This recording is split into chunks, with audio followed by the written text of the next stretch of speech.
ਸਤਿ ਸ਼੍ਰੀ ਅਕਾਲ। ਤੁਸੀਂ ਵੇਖ ਰਹੇ ਹੋ ਟੀਵੀ ਪੰਜਾਬ ਤੇ ਮੈਂ ਹਾਂ ਤੁਹਾਡੇ ਨਾਲ ਇੰਦਰਪ੍ਰੀਤ ਕੌਰ ਸੰਗੀੜਾ। ਖਬਰਾਂ ਦੇ ਇਸ ਬੁਲੇਟਿਨ ਵਿੱਚ ਤੁਹਾਡਾ ਸਵਾਗਤ ਹੈ। ਸਭ ਤੋਂ ਪਹਿਲਾਂ ਨਜ਼ਰ ਮਾਰਦੇ ਹਾਂ ਹੈਡਲਾਈਨਸ ਤੇ। ਪੰਜਾਬੀ ਬੋਲਣ ਵਾਲਿਆਂ ਦੀ ਗਿਣਤੀ ਵਿੱਚ 49% ਦਾ ਵਾਧਾ। ਤਾਜ਼ਾ ਅੰਕੜਿਆਂ ਤੋਂ ਆਈ ਜਾਣਕਾਰੀ। ਪਾਣੀ ਵਿੱਚ ਡੁੱਬਣ ਕਾਰਨ ਪੰਜਾਬੀ ਦੀ ਮੌਤ, ਪੁਲਿਸ ਨੇ ਸਾਂਝੀ ਕੀਤੀ ਜਾਣਕਾਰੀ। 2000 ਤੋਂ ਵੱਧ ਨੂੰ ਮਿਲੇ ਪੀਆਰ ਦੇ ਇਮੀਗ੍ਰੇਸ਼ਨ ਦਾ ਨਿਕਲਿਆ ਤਾਜ਼ਾ ਡਰਾ। ਕੈਨੇਡਾ ਦੇ ਮੈਂਬਰ ਪਾਰਲੀਮੈਂਟ ਜਾਣਗੇ ਤਾਇਵਾਨ, ਇਸ ਵਾਸਤੇ ਬਣਾ ਰਹੇ ਹਨ ਯੋਜਨਾ। ਕੈਨੇਡਾ ਵਿੱਚ ਪੰਜਾਬੀ ਭਾਸ਼ਾ ਦਾ ਮਾਣ ਵਧਿਆ ਹੈ। ਤਾਜ਼ਾ ਰਿਪੋਰਟ ਤੋਂ ਪਤਾ ਚੱਲਿਆ ਹੈ ਕਿ ਪੰਜਾਬੀ ਭਾਸ਼ਾ ਬੋਲਣ ਵਾਲਿਆਂ ਦੀ ਗਿਣਤੀ ਕੈਨੇਡਾ ਵਿੱਚ ਕਾਫੀ ਵੱਧ ਦਰਜ ਕੀਤੀ ਗਈ ਹੈ। ਇਸ ਵਾਸਤੇ ਜੋ ਅੰਕੜਾ ਸਾਂਝਾ ਕੀਤਾ ਗਿਆ ਉਹ 49% ਦਾ ਹੈ, ਜਿਸ ਦਾ ਮਤਲਬ ਹੈ ਕਿ ਪਹਿਲਾਂ ਦੇ ਮੁਕਾਬਲੇ ਪੰਜਾਬੀ ਭਾਸ਼ਾ ਬੋਲਣ ਵਾਲਿਆਂ ਦੀ ਗਿਣਤੀ 49% ਵੱਧ ਦਰਜ ਕੀਤੀ ਗਈ ਹੈ। ਕੈਨੇਡਾ ਵਿੱਚ ਪੰਜਾਬੀ ਬੋਲਣ ਵਾਲਿਆਂ ਦੀ ਗਿਣਤੀ ਪਹਿਲਾਂ ਦੇ ਮੁਕਾਬਲੇ ਵੱਧ ਦਰਜ ਕੀਤੀ ਗਈ। ਤਾਜ਼ਾ ਅੰਕੜੇ ਦੱਸਦੇ ਨੇ ਕਿ ਪੰਜਾਬੀ ਬੋਲਣ ਵਾਲਿਆਂ ਦੀ ਗਿਣਤੀ ਕੈਨੇਡਾ ਵਿੱਚ ਚੌਥੇ ਨੰਬਰ ਤੇ ਆ ਗਈ ਹੈ। ਜੀ ਹਾਂ, ਸਟੈਟਿਸਟਿਕਸ ਕੈਨੇਡਾ ਵੱਲੋਂ ਤਾਜ਼ਾ ਅੰਕੜੇ ਪੇਸ਼ ਕੀਤੇ ਗਏ, ਜਿਸ ਵਿੱਚ ਦੱਸਿਆ ਗਿਆ ਕਿ ਕੈਨੇਡਾ ਵਿੱਚ ਅੰਗਰੇਜ਼ੀ ਅਤੇ ਫ੍ਰੈਂਚ ਤੋਂ ਇਲਾਵਾ ਭਾਸ਼ਾ ਬੋਲਣ ਵਾਲਿਆਂ ਦੀ ਗਿਣਤੀ ਵੱਧ ਦਰਜ ਕੀਤੀ ਗਈ ਹੈ। ਤਾਜ਼ਾ ਅੰਕੜੇ ਦੱਸਦੇ ਨੇ ਕਿ 2016 ਦੀ ਤੁਲਨਾ ਵਿੱਚ ਮੌਜੂਦਾ ਸਮੇਂ ਪੰਜਾਬੀ ਭਾਸ਼ਾ ਬੋਲਣ ਵਾਲਿਆਂ ਦੀ ਗਿਣਤੀ 49% ਵੱਧ ਦਰਜ ਕੀਤੀ ਗਈ ਹੈ। ਇਸ ਤੋਂ ਇਲਾਵਾ ਕੈਨੇਡਾ ਵਿੱਚ ਹਿੰਦੀ ਬੋਲਣ ਵਾਲਿਆਂ ਦੀ ਗਿਣਤੀ 92,000 ਅਤੇ ਗੁਜਰਾਤੀ ਬੋਲਣ ਵਾਲਿਆਂ ਦੀ ਗਿਣਤੀ ਵੀ 92,000 ਹੀ ਦੱਸੀ ਗਈ ਹੈ। ਪੰਜਾਬੀ ਬੋਲਣ ਵਾਲਿਆਂ ਦੀ ਗਿਣਤੀ ਕੈਨੇਡਾ ਵਿੱਚ 5,20,000 ਦੇ ਕਰੀਬ ਸਾਂਝੀ ਕੀਤੀ ਗਈ ਹੈ। ਇਸ ਤੋਂ ਇਲਾਵਾ ਦੱਸ ਦਈਏ ਕਿ ਟੋਰਾਂਟੋ ਵਿੱਚ ਇੰਗਲਿਸ਼ ਅਤੇ ਫ੍ਰੈਂਚ ਤੋਂ ਇਲਾਵਾ ਘਰਾਂ 'ਚ ਹੋਰ ਭਾਸ਼ਾ ਬੋਲਣ ਵਾਲਿਆਂ 'ਚ ਪੰਜਾਬੀ ਬੋਲਣ ਵਾਲਿਆਂ ਦੀ ਗਿਣਤੀ 10% ਅਤੇ ਵੈਨਕੂਵਰ ਵਿੱਚ 19% ਦੱਸੀ ਜਾ ਰਹੀ ਹੈ। ਇੱਥੇ ਦੱਸ ਦਈਏ ਕਿ ਸਟੈਟਿਸਟਿਕਸ ਕੈਨੇਡਾ ਦੇ ਜਿਹੜੇ ਅੰਕੜੇ ਨੇ ਉਹਨਾਂ 'ਚੋਂ ਕਾਫੀ ਗੱਲਾਂ ਨਿਕਲ ਕੇ ਸਾਹਮਣੇ ਆਈਆਂ ਨੇ। ਉਹਨਾਂ ਦੇ ਦੱਸਣ ਮੁਤਾਬਕ ਅੰਗਰੇਜ਼ੀ ਅਤੇ ਫ੍ਰੈਂਚ ਅਜੇ ਵੀ ਮੁੱਖ ਭਾਸ਼ਾਵਾਂ ਹਨ, ਪਰ ਘਰਾਂ ਵਿੱਚ ਇਹਨਾਂ ਭਾਸ਼ਾਵਾਂ ਤੋਂ ਇਲਾਵਾ ਹੋਰ ਭਾਸ਼ਾ ਬੋਲਣ ਵਾਲਿਆਂ ਦੀ ਗਿਣਤੀ ਵੱਧ ਕੇ 4.6 ਮਿਲੀਅਨ ਤੱਕ ਪਹੁੰਚ ਗਈ ਹੈ, ਜੋ ਕਿ ਕੈਨੇਡੀਅਨ ਆਬਾਦੀ ਦਾ 13% ਹਿੱਸਾ ਹੈ। ਹਰ 4 ਵਿੱਚੋਂ ਇੱਕ ਕੈਨੇਡੀਅਨ ਨੇ ਆਪਣੀ ਪਹਿਲੀ ਭਾਸ਼ਾ ਅੰਗਰੇਜ਼ੀ ਜਾਂ ਫਿਰ ਫ੍ਰੈਂਚ ਤੋਂ ਵੱਖਰੀ ਦੱਸੀ ਹੈ। ਵਾਧਾ ਮੁੱਖ ਤੌਰ ਦੇ ਉੱਪਰ ਹਿੰਦੀ ਅਤੇ ਪੰਜਾਬੀ ਸਮੇਤ ਦੱਖਣੀ ਏਸ਼ੀਆਈ ਭਾਸ਼ਾਵਾਂ ਬੋਲਣ ਵਾਲੀ ਕੈਨੇਡੀਅਨਸ ਦੀ ਗਿਣਤੀ ਵਿੱਚ ਦਰਜ ਕੀਤਾ ਗਿਆ ਹੈ। ਇਸ ਤੋਂ ਇਲਾਵਾ ਪਤਾ ਚੱਲਿਆ ਕਿ 10 ਵਿੱਚੋਂ 7 ਕੈਨੇਡੀਅਨਸ ਜਿਨ੍ਹਾਂ ਦੀ ਪਹਿਲੀ ਭਾਸ਼ਾ ਅੰਗਰੇਜ਼ੀ ਜਾਂ ਫਿਰ ਫ੍ਰੈਂਚ ਤੋਂ ਇਲਾਵਾ ਹੈ, ਉਹਨਾਂ ਦਾ ਕਹਿਣਾ ਹੈ ਕਿ ਉਹ ਘਰ ਵਿੱਚ ਅੰਗਰੇਜ਼ੀ ਜਾਂ ਫਿਰ ਫ੍ਰੈਂਚ ਭਾਸ਼ਾ ਵਿੱਚੋਂ ਕੋਈ ਇੱਕ ਭਾਸ਼ਾ ਵੀ ਬੋਲਦੇ ਹਨ। ਇਸ ਤੋਂ ਇਲਾਵਾ ਇਹਨਾਂ ਅੰਕੜਿਆਂ ਤੋਂ ਇਹ ਵੀ ਪਤਾ ਚੱਲਿਆ ਕਿ ਜਿਹੜੇ ਫ੍ਰੈਂਚ ਭਾਸ਼ਾ ਬੋਲਣ ਵਾਲੇ ਨੇ ਉਹਨਾਂ ਦੀ ਗਿਣਤੀ ਵਿੱਚ ਪਹਿਲਾਂ ਦੇ ਮੁਕਾਬਲੇ ਕਮੀ ਦਰਜ ਕੀਤੀ ਗਈ ਹੈ। ਕੈਨੇਡਾ ਤੋਂ ਇੱਕ ਅਜਿਹਾ ਮਾਮਲਾ ਸਾਹਮਣੇ ਆਇਆ ਜਿੱਥੇ ਪੰਜਾਬੀ ਦੀ ਪਾਣੀ ਵਿੱਚ ਡੁੱਬਣ ਕਾਰਨ ਮੌਤ ਹੋ ਗਈ। ਇਸ ਦੀ ਪਹਿਚਾਣ ਵੀ ਪੁਲਿਸ ਵੱਲੋਂ ਜਨਤਕ ਕੀਤੀ ਗਈ ਹੈ। ਦੱਸ ਦਈਏ ਕਿ ਇਹ ਮਾਮਲਾ ਕੈਨੇਡਾ ਦੇ ਬ੍ਰਿਟਿਸ਼ ਕੋਲੰਬੀਆ ਸੂਬੇ ਨਾਲ ਜੁੜਿਆ ਹੋਇਆ ਹੈ, ਜਿੱਥੇ ਦੱਸਿਆ ਗਿਆ ਹੈ ਕਿ ਫ੍ਰੀਜ਼ਰ ਨਦੀ ਵਿੱਚ ਡੁੱਬਣ ਕਾਰਨ ਨੌਜਵਾਨ ਦੀ ਮੌਤ ਹੋ ਗਈ। ਪਾਣੀ ਵਿੱਚ ਡੁੱਬਣ ਕਾਰਨ ਇੱਕ ਪੰਜਾਬੀ ਮੂਲ ਦੇ ਵਿਅਕਤੀ ਦੀ ਕੈਨੇਡਾ ਵਿੱਚ ਮੌਤ ਹੋ ਗਈ। ਇਸ ਬਾਰੇ ਕੈਨੇਡਾ ਦੇ ਬ੍ਰਿਟਿਸ਼ ਕੋਲੰਬੀਆ ਸੂਬੇ ਤੋਂ ਖਬਰ ਸਾਹਮਣੇ ਆਈ ਹੈ। ਇਹ ਮਾਮਲਾ ਸਾਹਮਣੇ ਆਉਣ ਤੋਂ ਬਾਅਦ ਪੰਜਾਬੀ ਭਾਈਚਾਰੇ ਵਿੱਚ ਸੋਗ ਦੀ ਲਹਿਰ ਦੇਖਣ ਨੂੰ ਮਿਲ ਰਹੀ ਹੈ। ਦਰਅਸਲ ਕੈਨੇਡਾ ਦੇ ਬ੍ਰਿਟਿਸ਼ ਕੋਲੰਬੀਆ ਸੂਬੇ ਵਿੱਚ ਇੱਕ ਪੰਜਾਬੀ ਨੌਜਵਾਨ ਦੀ ਫ੍ਰੀਜ਼ਰ ਨਦੀ ਵਿੱਚ ਡੁੱਬਣ ਕਾਰਨ ਮੌਤ ਹੋ ਗਈ। ਇਸ ਮ੍ਰਿਤਕ ਦੀ ਪਹਿਚਾਣ ਵੀ ਜਨਤਕ ਕੀਤੀ ਗਈ, ਜਿਸ ਦੀ ਪਹਿਚਾਣ ਰਵੀ ਮਾਨ ਦੇ ਤੌਰ ਤੇ ਦੱਸੀ ਗਈ ਹੈ। ਇਸ ਦੀ ਉਮਰ 26 ਸਾਲ ਦੇ ਕਰੀਬ ਹੈ। ਦੱਸ ਦਈਏ ਕਿ ਮ੍ਰਿਤਕ 8 ਅਗਸਤ ਨੂੰ ਪਾਣੀ ਵਿੱਚ ਡੁੱਬ ਗਿਆ ਸੀ ਤੇ ਇਸ ਦੀ ਲਾਸ਼ 13 ਅਗਸਤ ਨੂੰ ਬਰਾਮਦ ਹੋਈ ਹੈ। ਜ਼ਿਕਰਯੋਗ ਹੈ ਕਿ ਇਹ ਕੋਈ ਪਹਿਲਾ ਮਾਮਲਾ ਨਹੀਂ ਜਿੱਥੇ ਪੰਜਾਬੀ ਦੀ ਪਾਣੀ ਵਿੱਚ ਡੁੱਬਣ ਕਾਰਨ ਮੌਤ ਹੋਈ ਹੋਵੇ। ਇਸ ਤੋਂ ਪਹਿਲਾਂ ਵੀ ਕੁਝ ਮਾਮਲੇ ਸਾਹਮਣੇ ਆ ਚੁੱਕੇ ਨੇ। ਪਾਣੀ ਵਿੱਚ ਡੁੱਬਣ ਕਾਰਨ ਜੋ ਲਗਾਤਾਰ ਇਹ ਮੌਤਾਂ ਦਾ ਸਿਲਸਿਲਾ ਜਾਰੀ ਹੈ, ਇਸ ਨੂੰ ਦੇਖਦਿਆਂ ਪ੍ਰਸ਼ਾਸਨ ਵੱਲੋਂ ਵੀ ਆਮ ਲੋਕਾਂ ਨੂੰ ਅਪੀਲ ਕੀਤੀ ਜਾ ਰਹੀ ਹੈ। ਹਾਲੇ ਪਿਛਲੇ ਦਿਨੀ ਹੀ ਮਾਮਲਾ ਸਾਹਮਣੇ ਆਇਆ ਸੀ ਜਿੱਥੇ ਕੁਲਜੀਤ ਸਿੰਘ ਢੀਂਡਸਾ ਨਾਮ ਦੇ ਪੰਜਾਬੀ ਵਿਅਕਤੀ ਦੀ ਪਾਣੀ ਵਿੱਚ ਡੁੱਬਣ ਕਾਰਨ ਮੌਤ ਹੋਈ ਸੀ। ਇਹ ਮਾਮਲਾ ਰਿਚਮੰਡ ਹਿੱਲ ਨਾਲ ਜੁੜਿਆ ਹੋਇਆ ਸੀ। ਕੈਨੇਡਾ ਤੋਂ ਇਮੀਗ੍ਰੇਸ਼ਨ ਬਾਰੇ ਤਾਜ਼ਾ ਜਾਣਕਾਰੀ ਸਾਹਮਣੇ ਆਈ, ਜਿੱਥੇ ਤਾਜ਼ਾ ਡਰਾ ਵਿੱਚ 2000 ਤੋਂ ਵੱਧ ਨੂੰ ਪੀਆਰ ਸੱਦੇ ਜਾਰੀ ਕੀਤੇ ਗਏ ਨੇ। IRCC ਵੱਲੋਂ ਜਾਣਕਾਰੀ ਸਾਂਝੀ ਕਰਦਿਆਂ ਦੱਸਿਆ ਗਿਆ ਕਿ ਉਹਨਾਂ ਵੱਲੋਂ ਜੁਲਾਈ ਮਹੀਨੇ ਤੋਂ ਬਾਅਦ ਇਹ ਚੌਥਾ ਡਰਾ ਕੱਢਿਆ ਗਿਆ, ਜਿਸ ਵਿੱਚ ਪਹਿਲਾਂ ਦੇ ਮੁਕਾਬਲੇ ਵੱਧ ਉਮੀਦਵਾਰਾਂ ਨੂੰ ਸੱਦੇ ਦਿੱਤੇ ਗਏ ਤੇ ਨਾਲ ਹੀ CRS ਸਕੋਰ ਵੀ ਪਹਿਲਾਂ ਦੇ ਮੁਕਾਬਲੇ ਹੇਠਾਂ ਆਇਆ ਹੈ।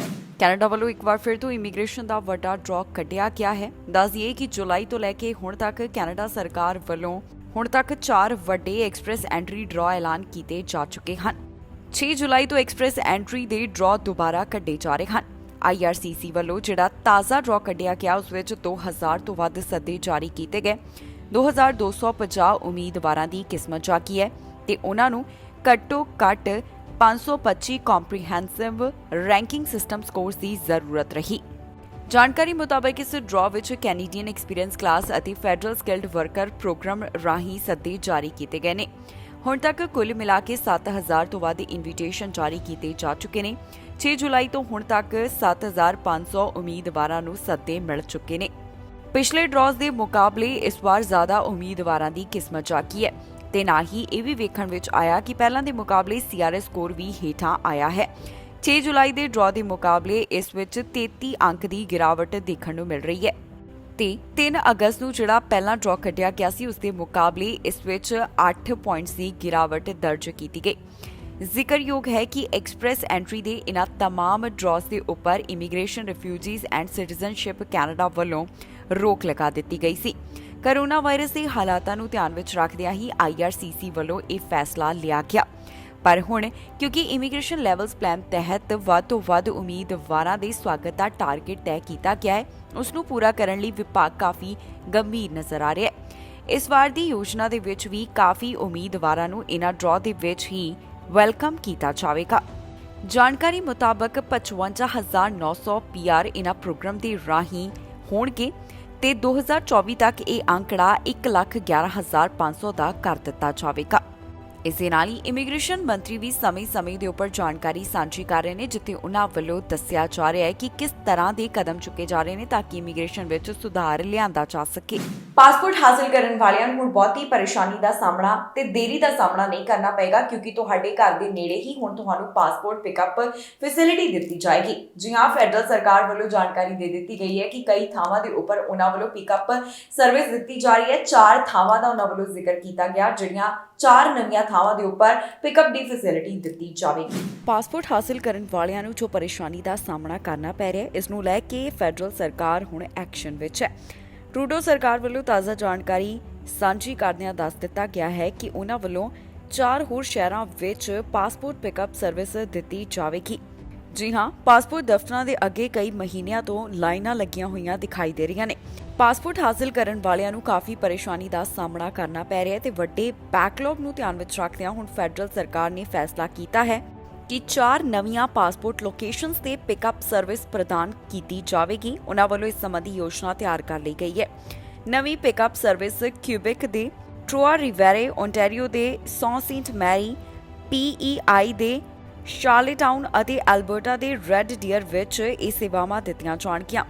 ਪਾਸਪੋਰਟ ਪ੍ਰੋਸੈਸਿੰਗ ਵਿੱਚ ਤੇਜ਼ੀ ਲਿਆਉਣ ਵਾਸਤੇ ਇਹ ਸਾਰੇ ਕਦਮ ਸਰਕਾਰ ਵੱਲੋਂ ਚੁੱਕੇ ਜਾ ਰਹੇ ਨੇ, ਜਿਸ ਦੀ ਜਾਣਕਾਰੀ ਇੱਕ ਰਿਲੀਜ਼ ਦੇ ਵਿੱਚ ਵੀ ਸਾਂਝੀ ਕੀਤੀ ਗਈ ਹੈ, ਜਿੱਥੇ ਦੱਸਿਆ ਗਿਆ ਹੈ ਕਿ ਲੋਕੇਸ਼ਨਸ ਤੇ ਪਾਸਪੋਰਟ ਅਰਜ਼ੀਆਂ ਦੇਣ ਵਾਲੇ ਲੋਕ 10 ਦਿਨ ਵਿੱਚ ਆਪਣਾ ਪਾਸਪੋਰਟ ਹਾਸਲ ਕਰ ਸਕਦੇ ਨੇ।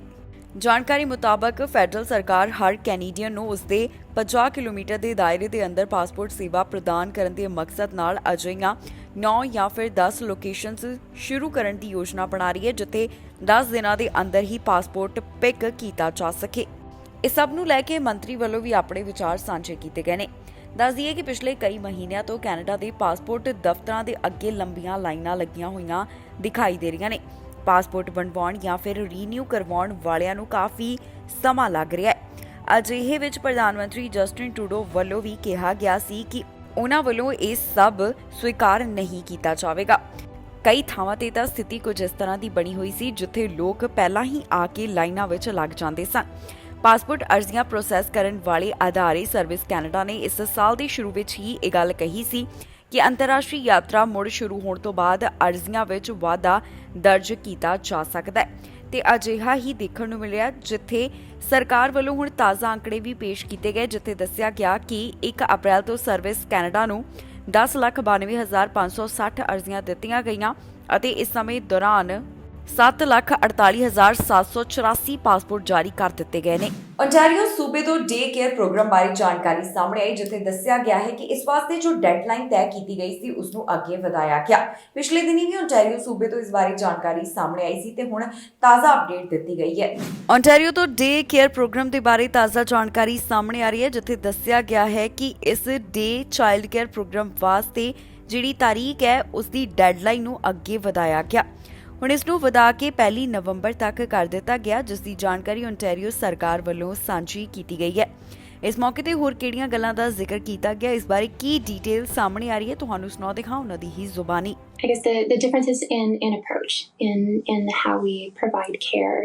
I think there's been a lot of discourse around for-profits being dissatisfied with the amount of profit that they'll be able to make under these guidelines. So centers did receive new guidelines just moments ago, so I don't have the full details of what that looks like.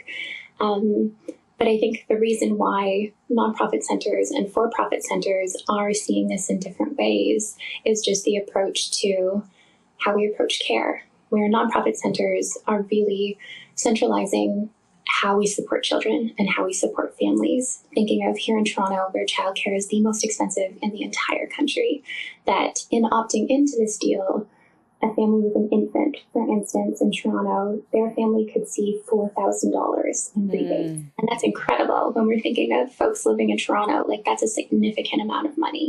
So I think when we're thinking of the difference, that's where it lies. That's so important that we acknowledge this when we're talking about signing on and opting into this deal, that this is a very hectic time for families, and families really need that support. We have so many vulnerable families in Toronto that being able to afford or access childcare is a huge barrier.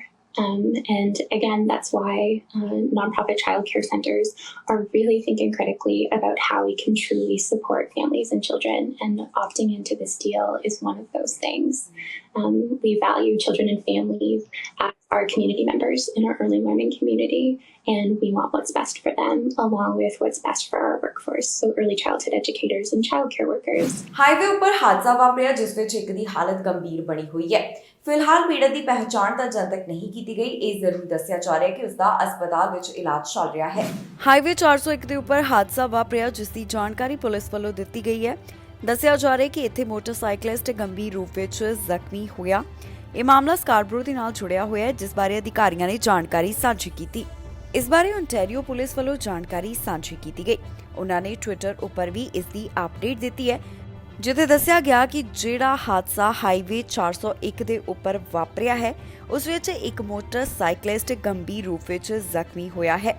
ਇਸ ਤੋਂ ਇਲਾਵਾ ਉਹਨਾਂ ਦਾ ਕਹਿਣਾ ਹੈ ਕਿ ਪੀੜਤ ਨੂੰ ਜ਼ਖਮੀ ਹਾਲਤ ਵਿੱਚ ਟਰਾਮਾ ਸੈਂਟਰ ਭਰਤੀ ਕਰਵਾਇਆ ਗਿਆ ਤੇ ਉਸ ਨੂੰ ਗੰਭੀਰ ਸੱਟਾਂ ਆਉਣ ਦੇ ਬਾਰੇ ਜਾਣਕਾਰੀ ਉਹਨਾਂ ਵੱਲੋਂ ਸਾਂਝੀ ਕੀਤੀ ਗਈ ਹੈ। ਹੁਣ ਪੁਲਿਸ ਵੱਲੋਂ ਸਮੇਂ-ਸਮੇਂ ਦੇ ਉੱਪਰ ਟਵਿੱਟਰ ਉੱਪਰ ਇਸ ਬਾਰੇ ਅਪਡੇਟ ਵੀ ਜਨਤਕ ਕੀਤੀ ਜਾ ਰਹੀ ਹੈ। ਫਿਲਹਾਲ ਪੀੜਤ ਦਾ ਨਾਮ ਤਾਂ ਅਜੇ ਤੱਕ ਜਨਤਕ ਨਹੀਂ ਕੀਤਾ ਗਿਆ ਤੇ ਹਾਦਸੇ ਬਾਰੇ ਵੀ ਬਹੁਤੀ ਡਿਟੇਲ ਪੁਲਿਸ ਵੱਲੋਂ ਅਜੇ ਤੱਕ ਸਾਂਝੀ ਨਹੀਂ ਕੀਤੀ ਗਈ। ਪੁਲਿਸ ਦਾ ਕਹਿਣਾ ਹੈ ਕਿ ਇਸ ਸੰਬੰਧੀ ਜਾਂਚ ਪੜਤਾਲ ਜਾਰੀ ਹੈ, ਜਿਸ ਤੋਂ ਬਾਅਦ ਬਾਕੀ ਦੀ ਜਾਣਕਾਰੀ ਉਹਨਾਂ ਵੱਲੋਂ ਦਿੱਤੀ ਜਾਵੇਗੀ। ਹੁਣ ਤੱਕ ਦੀ ਅਪਡੇਟ ਵਿੱਚ ਇਹਨਾਂ ਗੱਲਾਂ ਦਾ ਜ਼ਿਕਰ ਕੀਤਾ ਗਿਆ। ਕੈਨੇਡਾ ਦੇ ਕਈ ਮੈਂਬਰ ਪਾਰਲੀਮੈਂਟ ਤਾਇਵਾਨ ਜਾਣ ਦੀ ਯੋਜਨਾ ਬਣਾ ਰਹੇ ਨੇ, ਜਿਸ ਬਾਰੇ ਹੁਣ ਕੈਨੇਡਾ ਤੋਂ ਜਾਣਕਾਰੀ ਸਾਹਮਣੇ ਆ ਰਹੀ ਹੈ। ਦੱਸ ਦਈਏ ਕਿ ਪਿਛਲੇ ਦਿਨੀ ਅਮਰੀਕਾ ਦੀ ਹਾਊਸ ਸਪੀਕਰ ਵੱਲੋਂ ਤਾਇਵਾਨ ਦਾ ਦੌਰਾ ਕੀਤਾ ਗਿਆ, ਜਿਸ ਤੋਂ ਚੀਨ ਕਾਫੀ ਨਾਰਾਜ਼ ਵੀ ਨਜ਼ਰ ਆਇਆ ਤੇ ਹੁਣ ਕੈਨੇਡਾ ਦੇ ਕੁਝ ਮੈਂਬਰ ਪਾਰਲੀਮੈਂਟ ਵੀ ਤਾਇਵਾਨ ਜਾਣਗੇ। ਕੈਨੇਡਾ ਦੇ ਐਮਪੀਜ਼ ਵੱਲੋਂ ਇੱਕ ਦੌਰੇ ਦੀ ਯੋਜਨਾ ਬਣਾਈ ਜਾ ਰਹੀ ਹੈ। ਇਹ ਦੌਰਾ ਤਾਇਵਾਨ ਨਾਲ ਜੁੜਿਆ ਹੋਇਆ ਹੈ। ਜੀ ਹਾਂ, ਕੈਨੇਡੀਅਨ ਐਮਪੀਜ਼ ਵੱਲੋਂ ਹੁਣ ਤਾਇਵਾਨ ਦੌਰੇ ਦੀ ਯੋਜਨਾ ਬਣਾਈ ਜਾ ਰਹੀ ਹੈ। ਯੂਐਸ ਹਾਊਸ ਸਪੀਕਰ ਨੈਂਸੀ ਦੇ ਤਾਜ਼ਾ ਤਾਇਵਾਨ ਦੌਰੇ ਤੋਂ ਚੀਨ ਸਰਕਾਰ ਇਸ ਸਮੇਂ ਕਾਫੀ ਨਾਰਾਜ਼ ਹੈ, ਜਿਸ ਤੋਂ ਬਾਅਦ ਹੁਣ ਖਬਰ ਕੈਨੇਡਾ ਤੋਂ ਸਾਹਮਣੇ ਆ ਰਹੀ ਹੈ ਕਿ ਐਮਪੀਜ਼ ਵੀ ਤਾਇਵਾਨ ਦੌਰੇ ਦੀ ਯੋਜਨਾ ਬਣਾ ਰਹੇ ਨੇ। ਅੰਤਰਰਾਸ਼ਟਰੀ ਵਪਾਰ ਵਾਸਤੇ ਕੈਨੇਡੀਅਨ ਪਾਰਲੀਮੈਂਟ ਦੀ ਸਟੈਂਡਿੰਗ ਕਮੇਟੀ ਦੀ ਚੇਅਰ ਲਿਬਰਲ ਐਮਪੀ ਜੂਡੀ ਸਗਰੋ ਮੁਤਾਬਕ ਕਮੇਟੀ ਦੇ ਮੈਂਬਰਾਂ ਅਕਤੂਬਰ ਮਹੀਨੇ ਤਾਇਵਾਨ ਦੌਰੇ ਦੀ ਯੋਜਨਾ ਬਣਾ ਰਹੇ ਨੇ। ਆਉਣ ਵਾਲੇ ਫਾਲ ਸੀਜ਼ਨ ਵਿੱਚ ਕੈਨੇਡੀਅਨ ਐਮਪੀਜ਼ ਅਤੇ ਸੈਨੇਟਰਸ ਦਾ ਇਹ ਸੰਭਾਵੀ ਦੌਰਾ ਅਜਿਹੇ ਸਮੇਂ ਵਿੱਚ ਹੋ ਰਿਹਾ ਹੈ ਜਦੋਂ ਅਗਸਤ ਮਹੀਨੇ ਹੀ ਅਮਰੀਕਾ ਦੀ ਹਾਊਸ ਸਪੀਕਰ ਤਾਇਵਾਨ ਦਾ ਦੌਰਾ ਕਰਕੇ ਆਏ ਹੋਣ। ਉਹਨਾਂ ਵੱਲੋਂ ਆਪਣੀ ਫੇਰੀ ਨੂੰ ਤਾਇਵਾਨ ਅਤੇ ਦੁਨੀਆ ਭਰ ਦੇ ਲੋਕਤੰਤਰ ਵਾਸਤੇ ਅਮਰੀਕਾ ਦੀ ਸਪੋਰਟ ਦਿਖਾਉਣ ਦੇ ਇੱਕ ਮਿਸ਼ਨ ਵਜੋਂ ਦਰਸਾਇਆ ਗਿਆ। ਹਾਊਸ ਸਪੀਕਰ ਵੱਲੋਂ ਜੋ ਤਾਇਵਾਨ ਦਾ ਦੌਰਾ ਕੀਤਾ ਗਿਆ, ਇਸ ਤੋਂ ਚੀਨ ਦੀ ਸਰਕਾਰ ਖੁਸ਼ ਨਹੀਂ ਹੈ, ਕਿਉਂਕਿ ਚੀਨ ਇਸ ਸਵੈ ਸ਼ਾਸਨ ਵਾਲੇ ਜੰਜੀਰਾਂ ਨੂੰ ਆਪਣਾ ਹਿੱਸਾ ਮੰਨਦਾ ਹੈ। ਇਸ ਫੇਰੀ ਤੇ ਪ੍ਰਤੀਕਰਮ ਵਿੱਚ ਚੀਨ ਨੇ ਤਾਇਵਾਨ ਦੇ ਨਾਲ ਲੱਗਦੇ ਸਮੁੰਦਰ ਵਿੱਚ ਆਪਣੀਆਂ ਫੌਜੀ ਡ੍ਰਿਲਸ ਸ਼ੁਰੂ ਕਰ ਦਿੱਤੀਆਂ। ਜੂਡੀ ਦਾ ਕਹਿਣਾ ਹੈ ਕਿ ਕਮੇਟੀ ਦੇ 8 ਮੈਂਬਰ ਜੋ ਕਿ ਕੈਨੇਡੀਅਨ ਤਾਈਵਾਨ ਫਰੈਂਡਸ਼ਿਪ ਗਰੁੱਪ ਦੇ ਵੀ ਮੈਂਬਰ ਹਨ, ਇਸ ਦੌਰੇ ਦੀ ਯੋਜਨਾ ਬਣਾ ਰਹੇ ਨੇ।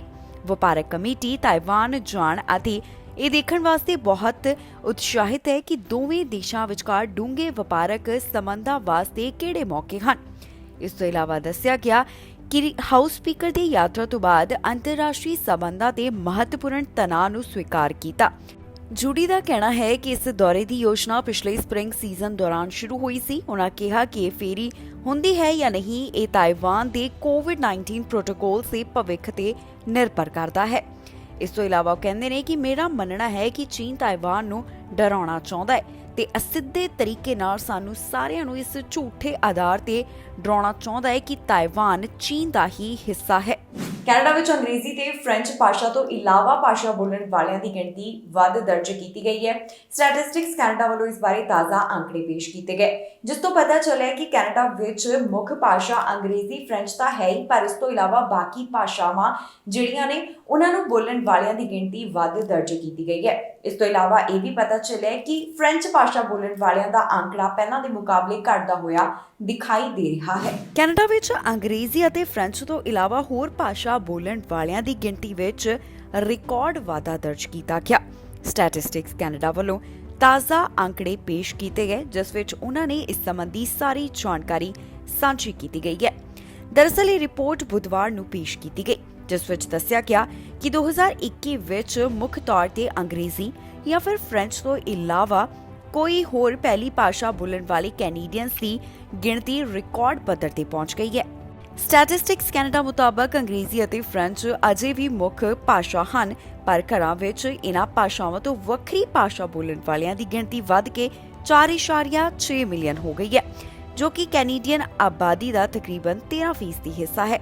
ਹਰ 4 ਵਿੱਚੋਂ ਇੱਕ ਕੈਨੇਡੀਅਨ ਨੇ ਆਪਣੀ ਪਹਿਲੀ ਭਾਸ਼ਾ ਅੰਗਰੇਜ਼ੀ ਜਾਂ ਫਿਰ ਫ੍ਰੈਂਚ ਤੋਂ ਵੱਖਰੀ ਹੀ ਦੱਸੀ ਹੈ। ਇਹ ਵਾਧਾ ਮੁੱਖ ਤੌਰ ਤੇ ਹਿੰਦੀ ਅਤੇ ਪੰਜਾਬੀ ਸਮੇਤ ਦੱਖਣੀ ਏਸ਼ੀਆਈ ਭਾਸ਼ਾਵਾਂ ਬੋਲਣ ਵਾਲੇ ਕੈਨੇਡੀਅਨਸ ਦੀ ਗਿਣਤੀ ਵਿੱਚ ਵਾਧੇ ਕਾਰਨ ਹੋਇਆ ਹੈ। ਇਸ ਤੋਂ ਇਲਾਵਾ 10 ਵਿੱਚੋਂ 7 ਕੈਨੇਡੀਅਨਸ ਜਿਨ੍ਹਾਂ ਦੀ ਪਹਿਲੀ ਭਾਸ਼ਾ ਅੰਗਰੇਜ਼ੀ ਜਾਂ ਫਿਰ ਫ੍ਰੈਂਚ ਤੋਂ ਇਲਾਵਾ ਕੋਈ ਹੋਰ ਹੈ, ਉਹਨਾਂ ਦਾ ਕਹਿਣਾ ਹੈ ਕਿ ਉਹ ਘਰ ਵਿੱਚ ਅੰਗਰੇਜ਼ੀ ਜਾਂ ਫਿਰ ਫ੍ਰੈਂਚ ਵਿੱਚੋਂ ਕੋਈ ਇੱਕ ਭਾਸ਼ਾ ਵੀ ਬੋਲਦੇ ਹਨ। ਜ਼ਿਕਰਯੋਗ ਹੈ ਕਿ ਅੰਕੜਾ ਸਟੈਟਿਸਟਿਕਸ ਕੈਨੇਡਾ ਵੱਲੋਂ ਪੇਸ਼ ਕੀਤਾ ਗਿਆ, ਜਿਸ ਵਿੱਚ ਉਹਨਾਂ ਨੇ ਭਾਸ਼ਾ ਨਾਲ ਸੰਬੰਧਿਤ ਕਈ ਗੱਲਾਂ ਦਾ ਜ਼ਿਕਰ ਕੀਤਾ। ਇਸ ਵਿੱਚ ਦੱਸਿਆ ਗਿਆ ਕਿ ਕਿਹੜੀਆਂ ਭਾਸ਼ਾ ਜ਼ਿਆਦਾ ਕੈਨੇਡਾ ਦੇ ਵਿੱਚ ਬੋਲੀਆਂ ਜਾਂਦੀਆਂ ਨੇ। ਇਸ ਰਿਪੋਰਟ ਦੇ ਵਿੱਚ ਦੱਸਿਆ ਗਿਆ ਹੈ ਕਿ ਕੈਨੇਡਾ ਵਿੱਚ ਅੰਗਰੇਜ਼ੀ ਜਾਂ ਫਿਰ ਫ੍ਰੈਂਚ ਭਾਸ਼ਾ ਤੋਂ ਇਲਾਵਾ ਹੋਰ ਜਿਹੜੀਆਂ ਭਾਸ਼ਾਵਾਂ ਨੇ ਉਹਨਾਂ ਨੂੰ ਘਰਾਂ ਵਿੱਚ ਬੋਲਿਆ ਜਾਂਦਾ ਹੈ ਤੇ ਇਹਨਾਂ ਬੋਲਣ ਵਾਲਿਆਂ ਦੀ ਗਿਣਤੀ ਪਹਿਲਾਂ ਦੇ ਮੁਕਾਬਲੇ ਵੱਧ ਦਰਜ ਕੀਤੀ ਗਈ ਹੈ। ਕੈਨੇਡਾ ਦੇ ਟਰਾਂਸਪੋਰਟ ਮੰਤਰੀ ਨੂੰ ਕਰੋਨਾ ਹੋ ਗਿਆ ਹੈ। ਖੁਦ ਉਹਨਾਂ ਵੱਲੋਂ ਇਹ ਜਾਣਕਾਰੀ ਸਾਂਝੀ ਕੀਤੀ ਗਈ। ਟਰਾਂਸਪੋਰਟ ਮੰਤਰੀ ਨੇ ਇਸ ਸੰਬੰਧੀ ਟਵੀਟ ਕੀਤਾ ਤੇ ਦੱਸਿਆ ਗਿਆ ਹੈ ਕਿ ਉਹਨਾਂ ਵੱਲੋਂ ਖੁਦ ਨੂੰ ਆਈਸੋਲੇਸ਼ਨ ਵਿੱਚ ਰੱਖਿਆ ਜਾਵੇਗਾ ਤੇ ਉਹ ਸਾਰੀਆਂ ਹੈਲਥ ਗਾਈਡਲਾਈਨਸ ਦੀ ਪਾਲਣਾ ਕਰਨਗੇ। ਕੈਨੇਡਾ ਦੇ ਟਰਾਂਸਪੋਰਟ ਮੰਤਰੀ ਨੂੰ ਕਰੋਨਾ ਵਾਇਰਸ ਹੋ ਗਿਆ। ਜੀ ਹਾਂ, ਟਰਾਂਸਪੋਰਟ ਮੰਤਰੀ ਕਰੋਨਾ ਵਾਇਰਸ ਦੀ ਲਪੇਟ ਵਿੱਚ ਆ ਗਏ ਨੇ, ਜਿਸ ਦੀ ਜਾਣਕਾਰੀ ਉਹਨਾਂ ਵੱਲੋਂ ਖੁਦ ਟਵਿੱਟਰ ਦੇ ਉੱਪਰ ਸਾਂਝੀ ਕੀਤੀ ਗਈ।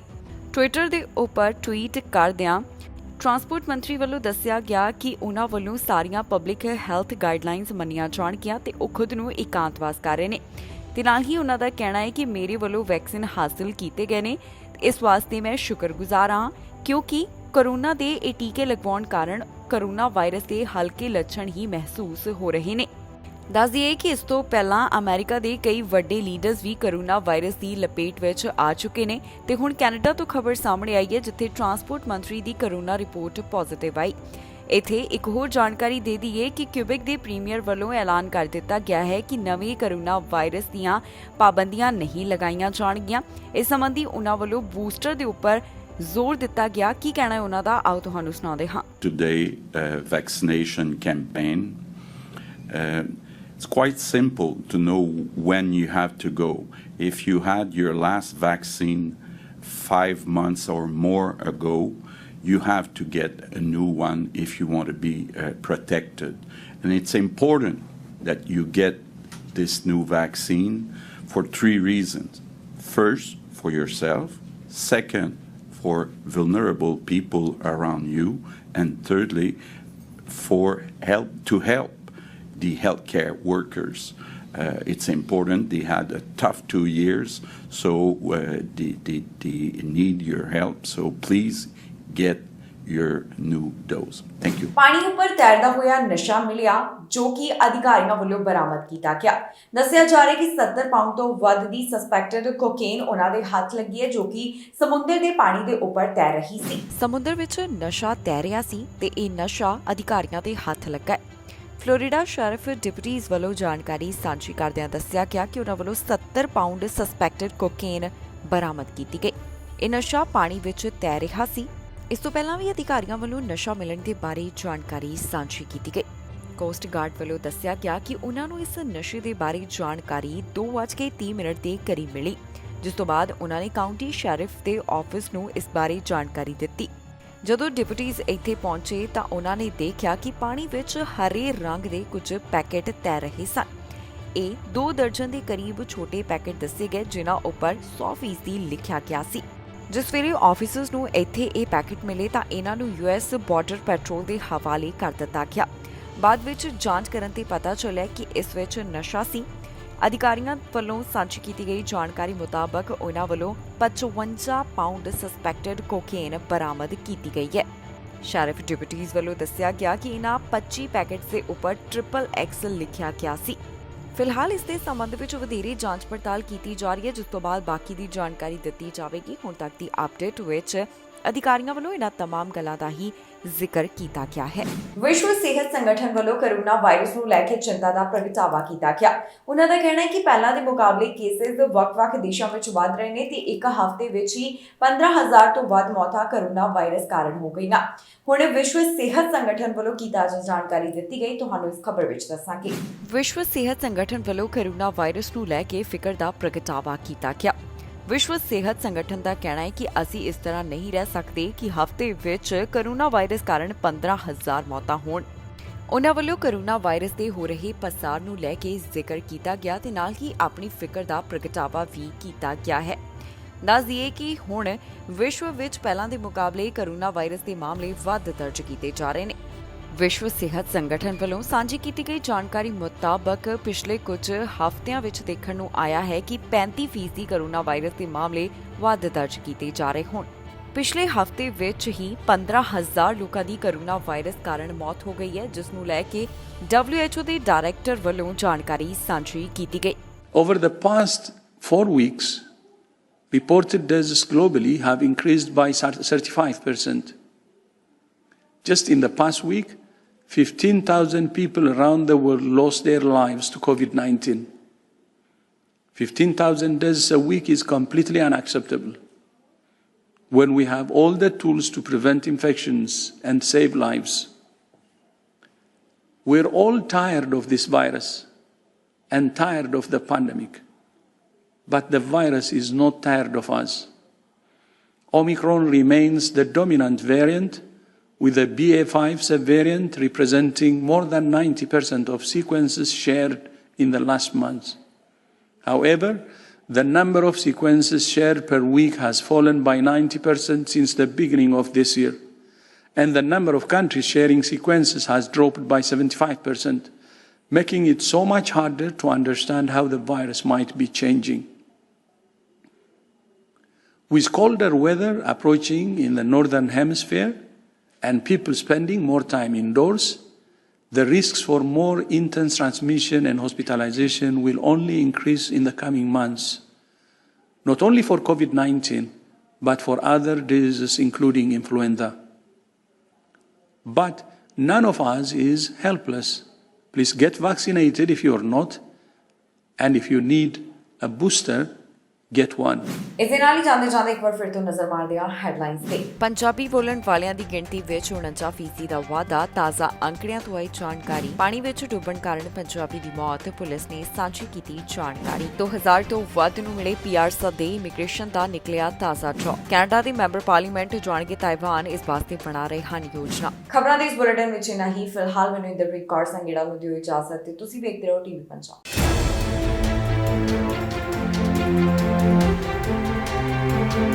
Thank you.